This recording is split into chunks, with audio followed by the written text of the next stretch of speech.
ભરૂચના વલણ ગામેથી 16 જેટલી ભેંસોને એક કન્ટેનરમાં ભરીને મહારાષ્ટ્રના માલેગાંવ કતલખાનામાં લઈ જવામાં આવતી હતી, જેને પોલીસે ઝડપી પાડ્યું છે। ભરૂચના વલણથી મહારાષ્ટ્રના માલેગાંવ કતલખાને મૂંગા પશુઓને લઈ જતું કન્ટેનર સાગબારા પોલીસે ઝડપી પાડ્યું છે। સાગબારાના રસ્તે મહારાષ્ટ્રના માલેગાંવ ખાતે આવેલ કતલખાને મૂંગા પશુઓને ટેમ્પોમાં, ટ્રકોમાં અને કન્ટેનરોમાં લઈ જવાનું નેટવર્ક વર્ષોથી ચાલે છે, ત્યારે સાગબારા પોલીસે મૂંગા પશુઓ ભરેલું આ ટેન્કર ઝડપી પાડ્યું છે।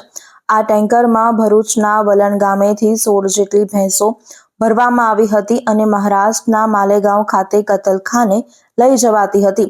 સાગબારા પોલીસે કન્ટેનર ચાલક અને ક્લીનરની ધરપકડ કરી લીધી છે, અને જેમાં જીશાન દાઉદ મંસૂરી અને મોહમ્મદ ઉવેશ દાઉદ પડિયાનો સમાવેશ થાય છે, જ્યારે પોલીસે અન્ય 3 આરોપીઓને વોન્ટેડ જાહેર કર્યા છે। ભરૂચના વલણ ગામના તૌસીફ યાકુબ દરવેજ અને સલીમ મઠિયા, જ્યારે મહારાષ્ટ્રના માલેગાંવના સલીમને વોન્ટેડ જાહેર કર્યા છે। સાગબારા પોલીસે 1,60,000 ભેંસો સાથે 10 લાખની કિંમતનું કન્ટેનર જપ્ત કર્યું છે।